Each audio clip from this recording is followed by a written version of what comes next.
दोस्तों, आज की कथा में हम आपको बताएंगे कि कैसे रावण के चाचा ने गर्भ धारण कर सृष्टि के लिए अपना बलिदान दिया। दोस्तों, ये कथा है ऋषि विभंजन की, जो कि ऋषि विश्रवा के सौतेले भाई थे। यहां हम आपको बताएंगे कि कैसे ऋषि विभंजन स्वर्ग की अप्सरा माधवी के साथ प्रेम में लीन होकर गर्भवती हुए। चलिए कथा प्रारंभ करते हैं। हिमालय की तलहटी में स्थित था एक घना और रहस्यमय जंगल, जिसे अश्वत्थ वन कहा जाता था। ये वन सामान्य जंगलों से अलग था। यहाँ की मिट्टी में एक अद्भुत सुगंध थी और हवा में ऐसा प्रभाव था जो किसी भी व्यक्ति के भीतर गहरे छिपे सत्य को प्रकट कर सकता था। कहते थे कि इस वन में केवल पवित्र आत्माओं और तपस्वियों का प्रवेश संभव था, क्योंकि साधारण मनुष्य इसके भीतर कदम रखते ही अपने भय और इच्छाओं का शिकार हो जाते थे। इसी जंगल के केंद्र में एक पवित्र कुटी थी, जहां महर्षि विभंजन तपस्या में लीन रहते थे। महर्षि विभंजन एक अद्वितीय तपस्वी थे। उन्होंने 25 वर्षों तक बिना अन्न और जल के केवल वायु और ध्यान के सहारे जीवन यापन किया था। उनकी साधना इतनी गहन थी कि जंगल के सभी जीव, यहां तक कि शेर और सांप भी उनके पास मित्रवत व्यवहार करते थे। लेकिन विभंजन के जीवन का ये शांत और तपस्या से भरा अध्याय उस दिन बदल गया, जब एक दिव्य घटना घटी। एक अमावस्या की रात, जब पूरा जंगल घने अंधकार में डूबा हुआ था, महर्षि विभंजन ध्यान में लीन थे। तभी आसमान से एक हल्की सुनहरी रोशनी प्रकट हुई। वो रोशनी धीरे धीरे जंगल के केंद्र में स्थित कुटी के पास आकर ठहर गई। उस प्रकाश के भीतर एक अप्सरा खड़ी थी, जिसका नाम माधवी था। माधवी का सौंदर्य इतना मोहक था कि उसने स्वयं स्वर्ग में देवताओं को भी आकर्षित किया था। लेकिन माधवी को स्वर्ग से श्राप के कारण धरती पर भेजा गया था। स्वर्ग में एक दिन माधवी ने देवताओं के एक बड़े यज्ञ में व्यवधान डाल दिया था। इंद्र ने क्रोधित होकर माधवी को श्राप दिया कि उसे धरती पर तब तक भटकना होगा जब तक कि कोई महान तपस्वी उसके हृदय को पवित्रता के स्पर्श से बदल न दे। माधवी को जैसे ही महर्षि विभंजन के तप की जानकारी मिली, उसने सोचा कि यही उनके श्राप से मुक्ति का मार्ग होगा। माधवी ने विभंजन की कुटी के पास जाकर उन्हें प्रणाम किया। उसकी आवाज में एक मधुर और अलौकिक ऊर्जा थी। विभंजन ने अपनी आंखें खोली और माधवी को देखा। उनकी आंखों में गहन तपस्या का तेज था, लेकिन माधवी के सौंदर्य के सामने उनकी एकाग्रता पहली बार डगमगा गई। हे तपस्वी, माधवी ने कहा, मैं स्वर्ग की अप्सरा हूं, परंतु श्रापवश इस धरती पर भटक रही हूं। मुझे आपकी सहायता चाहिए। कृपया मेरे इस श्राप से मुक्ति का मार्ग बताइए। विभंजन ने पहले तो माधवी की बात सुनकर मना कर दिया। उन्होंने कहा, अप्सरा, मैं अपने तप के नियमों से बंधा हुआ हूं। तुम्हारे लिए कुछ करना मेरे तपस्या के मार्ग में बाधा डाल सकता है। लेकिन माधवी हार मानने वालों में से नहीं थी। उसने महर्षि के पास रुककर उनकी सेवा करने का निश्चय किया। दिन रात माधवी ने विभंजन की सेवा की। उसने उनकी कुटी को साफ किया, उनके लिए वन से फल और जल लाकर रखा। एक रात, जब पूर्णिमा का चांद अपनी चरम पर था, जंगल में कुछ अद्भुत घटित हुआ। विभंजन ने ध्यान करते हुए एक रहस्यमय आवाज सुनी। यह आवाज किसी अदृश्य शक्ति की थी, जिसने कहा, तुम्हारी तपस्या का फल तुम्हारे ही भीतर छिपा है, लेकिन तुम्हें अपनी नियति को स्वीकार करना होगा। विभंजन समझ नहीं पाए कि यह संदेश क्या था।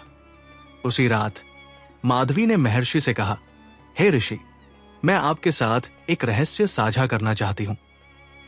माधवी ने बताया कि कैसे स्वर्ग के देवताओं ने उसे केवल एक तपस्वी के माध्यम से मुक्ति का मार्ग दिया था। विभंजन ने उसे समझाया कि वो केवल अपने कर्म और ध्यान से इस श्राप से मुक्त हो सकती है।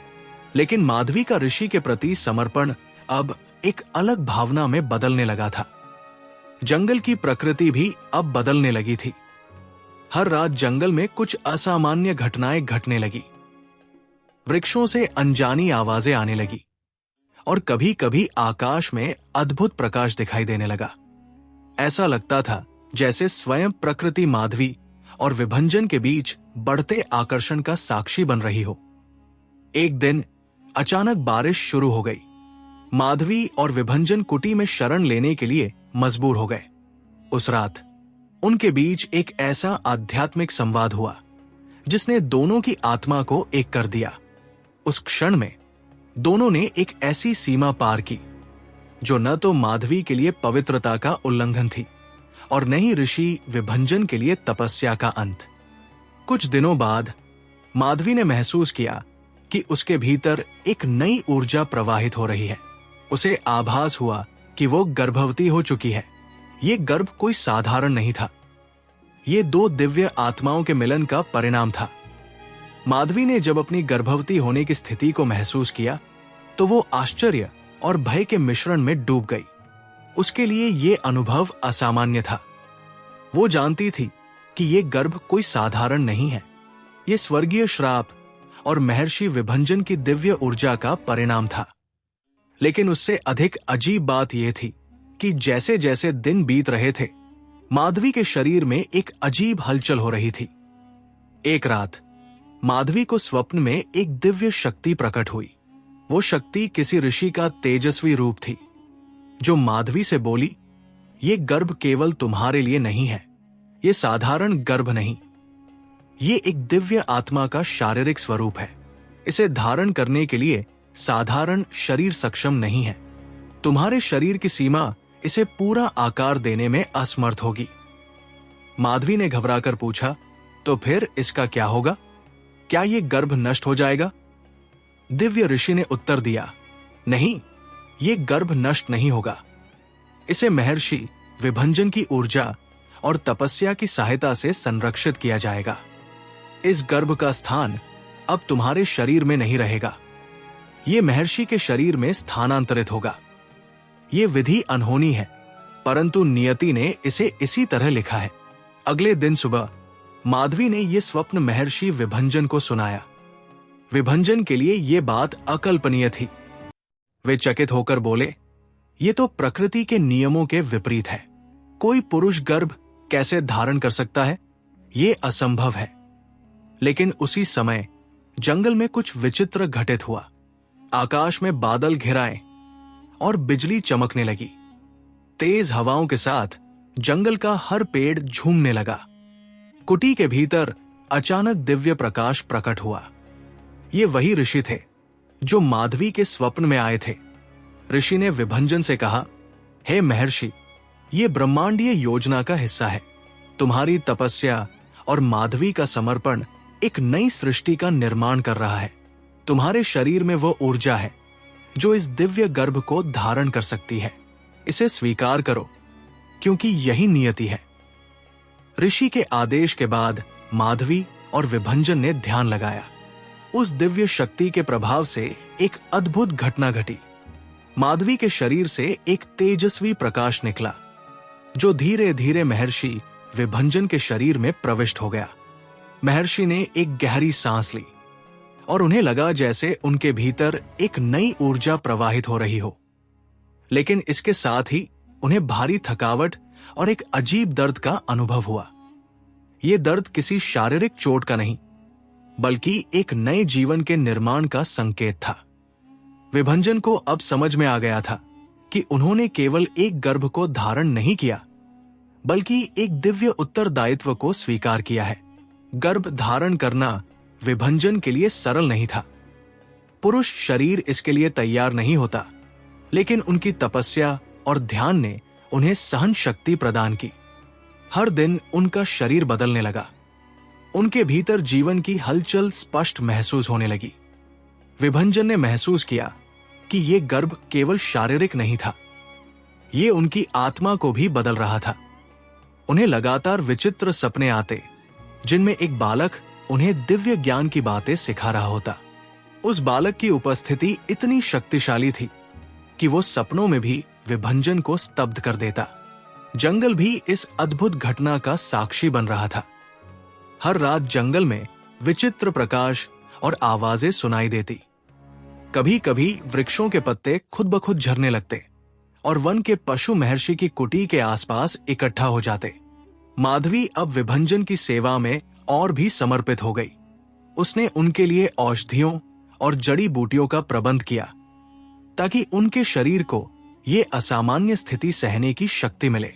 विभंजन और माधवी दोनों ही अब ये समझने की कोशिश कर रहे थे कि इस गर्भ का भविष्य क्या होगा। क्या ये संतान साधारण मनुष्य होगी या फिर ये कोई दिव्य शक्ति का अवतार? और सबसे बड़ा प्रश्न ये था कि जब ये संतान जन्म लेगी तो क्या ये महर्षि विभंजन के लिए जीवन का अंत होगा?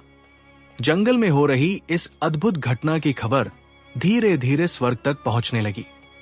देवताओं ने जब ये सुना कि एक पुरुष, और वह भी एक तपस्वी, गर्भ धारण कर चुका है, तो स्वर्ग में खलबली मच गई। इंद्र, जो स्वयं माधवी को श्राप देकर पृथ्वी पर भेज चुके थे, इस घटना से अत्यंत चिंतित हो गए। उन्हें यह भय सताने लगा कि अगर ये संतान किसी दिव्य शक्ति का अवतार होगी तो उसका प्रभाव स्वर्ग और धरती दोनों पर पड़ सकता है।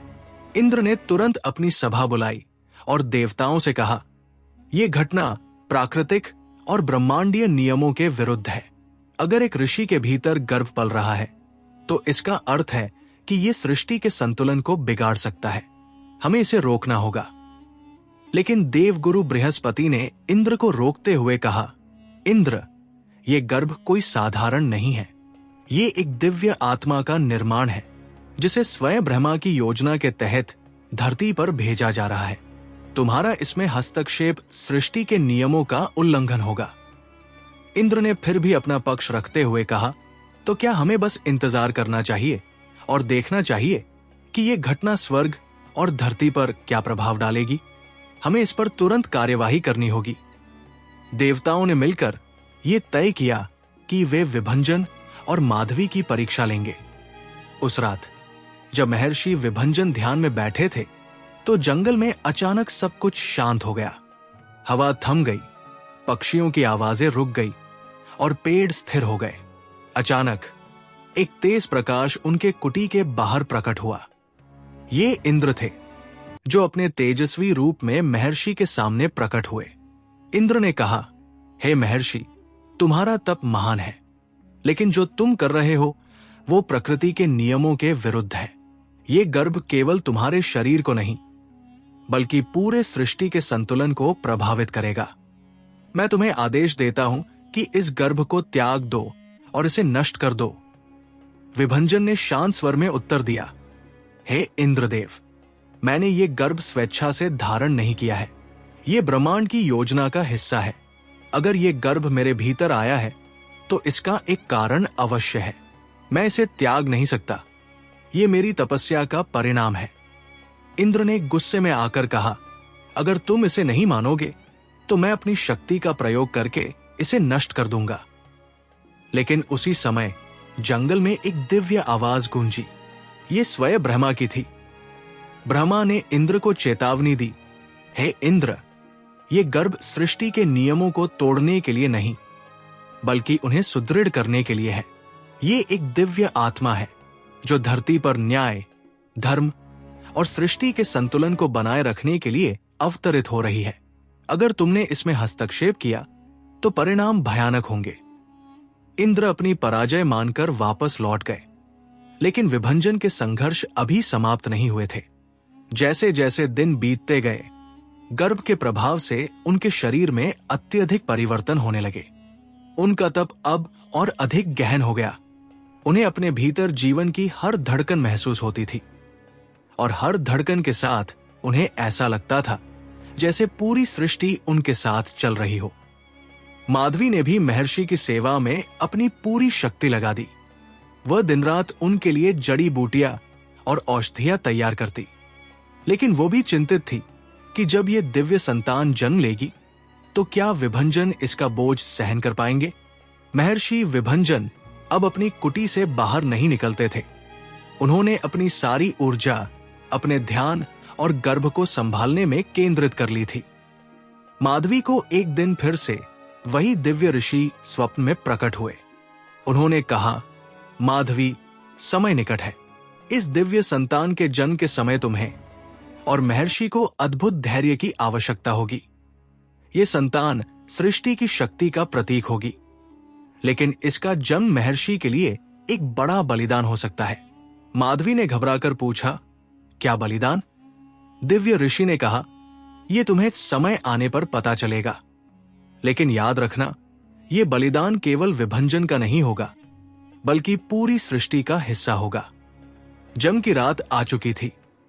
जंगल में बिजली कड़क रही थी और वृक्ष अपने आप झुक रहे थे, जैसे वे किसी बड़ी घटना की प्रतीक्षा कर रहे हों। विभंजन ध्यान में बैठे थे और माधवी उनके पास खड़ी होकर मंत्रोच्चारण कर रही थी। अचानक विभंजन के शरीर से एक तेजस्वी प्रकाश निकला। वो प्रकाश इतना तेज था कि माधवी को अपनी आंखें बंद करनी पड़ी। जंगल का हर प्राणी उस रोशनी को देख रहा था। और फिर एक दिव्य आवाज गूंजी, इस संतान का जन्म हो चुका है। यह सृष्टि के नए युग की शुरुआत का प्रतीक है। जब तेजस्वी प्रकाश धीमा होने लगा तो माधवी ने देखा कि महर्षि विभंजन अपनी साधना मुद्रा में स्थिर बैठे हुए हैं, लेकिन उनके चेहरे पर अद्भुत शांति और तेज है। उनकी काया से एक दिव्य बालक प्रकट हुआ, जो स्वर्णिम प्रकाश में लिपटा हुआ था। वो बालक साधारण नहीं था। उसकी आंखों में सृष्टि का ज्ञान और उसके स्वरूप में अद्भुत तेजस्वी आभा थी। माधवी इस दृश्य को देखकर विस्मित और भयभीत हो गई। उसने बालक को अपनी गोद में लेने का प्रयास किया, लेकिन जैसे ही उसने हाथ बढ़ाया, बालक स्वयं उसके पास चला आया। बालक ने माधवी के स्पर्श के साथ ही रोना शुरू किया और उसकी पहली आवाज में ऐसा प्रतीत हुआ जैसे पूरे जंगल में मंत्रोच्चारण हो रहा हो। लेकिन जैसे ही बालक का जन्म हुआ, महर्षि विभंजन की सांसें धीमी पड़ने लगी। माधवी ने घबराकर उनकी ओर देखा। विभंजन के चेहरे पर अब भी वही शांति थी, लेकिन उनका शरीर अत्यंत कमजोर हो चुका था। माधवी ने विभंजन से कहा, हे ऋषि, ये क्या हो रहा है? कृपया मुझे बताइए। आप इस तरह मौन क्यों हैं? दोस्तों, ये कथा बहुत लंबा हो रहा है, इसलिए इसके आगे की कथा हम दूसरे पार्ट में बताएंगे। अगर आपको ये कथा अच्छी लगी है और आपको इसके आगे कथा जानना चाहते हैं, तो कमेंट में पार्ट 2 करके अवश्य लिखें।